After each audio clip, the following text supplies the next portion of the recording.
ان دنوں پاکستان کے جو حالات ہیں، ہم سب جس بے یقینی کا شکار ہیں، ایسے میں آپ آج کسی ایسی محفل میں جا نکلیں جہاں چند لوگ بیٹھے موجودہ صورتحال کا ماتم کر رہے ہوں، تو وہاں آپ کو ہر چہرے پر ایک ایسا سوال ضرور ملے گا جس کا جواب ڈھونڈنے کی تگ و دو میں یہ قوم گزشتہ 75 سال سے مصروف ہے، اور آج اسے ڈھونڈتے ڈھونڈتے خود ایک سوال نشان بن چکی۔ سوال صرف ایک ہے جو ہر خاص و عام کے چہرے پر لکھا ہوا ہے: ہمارے دن کیوں نہیں بدلتے؟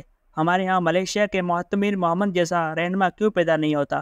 جس کسی سے بھی ہم امیدیں وابستہ کرتے ہیں، اسے یا ہم سے چھین لیا جاتا ہے، یا پھر وہ ہمیں اس قدر مایوس کرتا ہے کہ ہم نا امیدی کی گڑھے میں جا گرتے ہیں۔ آئیے ذرا چند لمحے ملیشیا کے اس دور میں لوٹ چلیں جن دنوں دنیا سیاست کے عالمی چہرے پر معتمر محمد کا ظہور ایک گمنام سی سیاست دان کی طرح ہوا تھا۔ یہ 1980 کی دہائی کا آغاز تھا۔ عالمی منظر نامے پر معتمر کا ملک ملیشیا غربت، افلاس اور بے روزگاری میں ہمارے محبوب وطن پاکستان سے کہیں کم درجے پر تھا۔ اس ملک کی 40% آبادی غربت کی لکیر سے نیچے کی زندگی گزار رہی تھی۔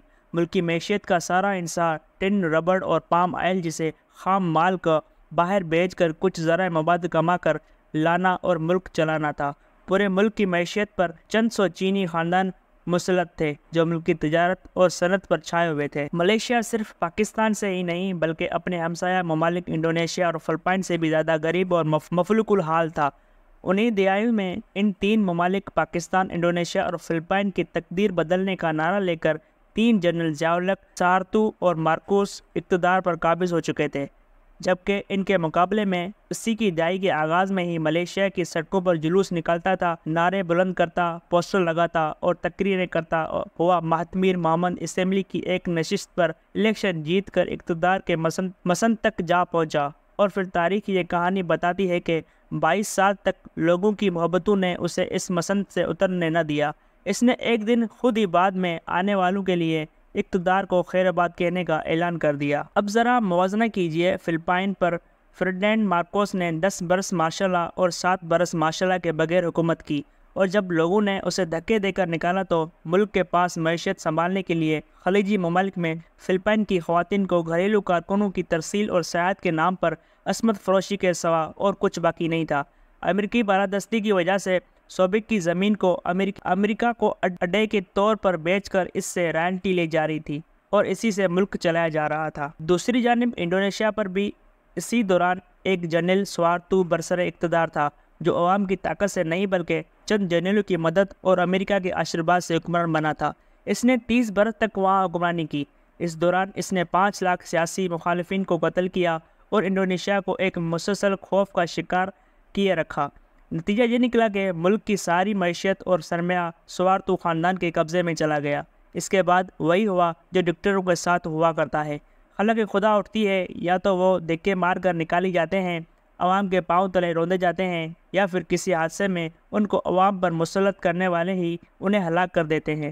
سہارتو کو عوام نے عبرتناک طریقے سے ایوان اقتدار سے مکھی کی طرح نکال کر باہر کیا۔ اسی عرصے میں میرے ملک پاکستان پر ضیاء الحق کے اقتدار کا بول بالا تھا۔ اس دور کا صحافی اور مورخ اسے مرد مومن، مرد حق اور ملک کی نجات دہندہ ثابت کرنے میں مصروف تھا۔ دانشور طبقہ اسی ترقی کا سنگ میل کہتا تھا، مگر جیسے ہی یہ سنگ میل ایک حادثے کے نتیجے میں دنیا سے گیا تو اس ملک کے دامن میں فرقہ واریت، کلاشنکوف کلچر اور منشیات کے سوا کچھ باقی نہ تھا۔ اب ذرا معتمر محمد کے برسر اقتدار آنے اور 22 سال بعد اس کے اقتدار کو چھوڑنے کے اعلان تک کا سفر ملاحظہ کیجیے۔ جب اس نے پہلی دفعہ 2003 میں اقتدار چھوڑنے کے اعلان کیا تو لوگ رو رو کر کہہ رہے ہیں کہ تم ابھی ہم ہی پر حکمران رہو، مگر اس نے انکار کر دیا کیونکہ وہ آنے والی نسلوں کو قیادت سونپنا چاہتا ہے۔ اس 22 سالہ اقتدار نے ملیشیا کا حال دیکھتے ہی دیکھتے بدل کر رکھ دیا تھا۔ صرف خام مال پیدا کرنے والا ملیشیا صرف 20 سال بعد الیکٹرانکس، کمپیوٹر ٹیکنالوجی اور سروس انڈسٹری کی وجہ سے $100 بلین کی برآمدات کرتا تھا، جو اس وقت کے پاکستان کی کل قرض سے 3 گنا زیادہ تھی۔ جب وہ برسر اقتدار آیا تھا تو ملیشیا کی فی کس آمدنی $2300 تھی، اور جب اس نے پہلی دفعہ اقتدار چھوڑا تو $9000 تھی، اور وہاں غربت کا تصور ہی ناممکن ہو چکا تھا۔ ایک نیم خواندہ ملک کے 92% لوگ زیور تعلیم سے آراستہ تھے۔ معتمر میں ایسا کیا جادو تھا؟ بس چند لمحے کے لیے اس عرصے میں ان چاروں ممالک کے حکمرانوں کو غور سے دیکھیے تو صرف ایک ہی فرق نظر آئے گا۔ معتمر عوام سے اٹھ کر آیا تھا اور وہ اپنے آپ کو عوام کے سامنے ہی جوابدہ سمجھتا تھا، جبکہ باقی تینوں صرف چند جرنیلوں کے سامنے خود کو جوابدہ تصور کرتے تھے۔ مہاتیر اپنی خود نوشت میں لکھتا ہے کہ میں اکثر یہ سوچتا تھا کہ میں نے جو خواب عوام کی قسمت بدلنے کے لیے سوچا ہے اسے پورا کرنے کے لیے تو کم سے کم 15 سال عرصہ لگے گا، اور جمہوری سیاست میں اگر اسے اگلی 4 سال کے لیے عوام نے منتخب نہ کیا تو کیا میں اپنا خواب شرمندہ تعبیر نہیں کر پاؤں گا؟ عوام کے روبرو 4 سال بعد پیش ہونے کا یہی خوف ہی تھا کہ جو مہاتیر کو ملیشیا کی تقدیر بدلنے پر مسلسل مجبور کرتا رہا، جبکہ اس کے برعکس باقی تینوں ممالک کے جنرل حکمرانوں 20، 25، 30 یا 40 جنرلوں کے سامنے جوابدہ تھے، اس لیے وہ نتائج سے بے پرواہ صرف اور صرف اپنی اقتدار کو ہی مستحکم کرتے رہے۔ مہاتیر ملیشیا میں نافذ 1963 کے آئین کے مطابق برسر اقتدار آیا تھا، مگر اس نے اپنے جانے تک اس آئین میں ایک بھی ترمیم نہیں کی، حالانکہ عوام اس سے جس قدر محبت کرتی تھی وہ اس محبت سے فائدہ اٹھاتے ہوئے اگر تاحیات وزیر اعظم رہنے کی ترمیم بھی کر لیتا تو لوگ اسے قبول کر لیتے، جبکہ باقی تینوں ممالک میں جنرل حکمرانوں نے آئین کو ٹوائلٹ پیپر سے زیادہ اہمیت نہ دی۔ مہاتیر نے ان 22 سالوں میں کبھی کسی قسم کی سیاسی سرگرمی پر پابندی نہیں لگائی، جبکہ باقی تینوں ممالک میں سے اگر 5 لاکھ افراد انڈونیشیا میں قتل ہوئے تو فلپائن میں سیاسی قتل ایک معمول بنا دیا گیا، اور پاکستان میں ایک مقبول وزیر اعظم کی پھانسی سے لے کر عوام کو زبان، نسل اور فرقہ کی بنیاد پر تقسیم کر کے مسلسل قتل کروایا گیا۔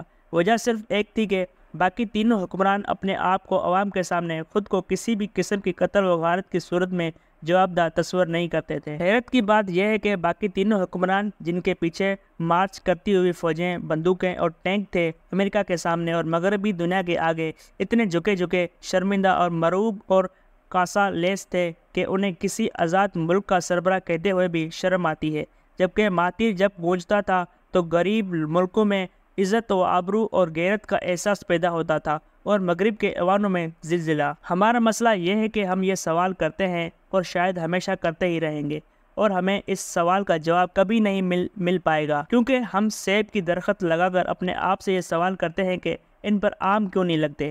ترقی یافتہ ملکوں کی تاریخ شاید ہے کہ وہاں لیڈر سول سروس اکیڈمی یا ڈیفنس کالج سے جنم نہیں لیا کرتے، لوگوں کی کوکھ سے پیدا ہوتے ہیں۔ چونکہ وہ عوام کی محبتوں کی پیداوار ہوتے ہیں، اس لیے انہیں اس کوکھ سے محبت ہوتی ہے جس سے وہ جنم لیتے ہیں۔ وہ عوام میں زندہ رہنے کے لیے ان کی آنکھوں میں بسے ہوئے خوابوں کو سجانے کی جدوجہد میں مسلسل لگے رہتے ہیں۔ یہی وجہ ہے کہ انہیں لوگ دھکے دے کر نہیں نکالتے، لیکن جو لیڈر باقی 3 ممالک کی طرح چند جنرلوں کی کوکھ سے جنم لیتے ہیں، انہیں صرف انہی جنرلوں سے ہی محبت ہوتی ہے۔ وہ انہی کے مفاد کو عزیز رکھتے ہیں کیونکہ انہوں نے انہی کے سامنے جوابدہ ہونا ہوتا ہے۔ جس ملک کی عوام کی کوکھ ہر چند سالوں بعد ٹھڈوں، ڈنڈوں، گولیوں اور بوٹوں تلے کچلا جائے اور اس سے مسلسل خون رستا ہو، اس ملک میں بسنے والی عوام کیسے مہاتیر مامن جیسے لیڈر کی پیدا ہونے کا خواب دیکھ سکتی ہے؟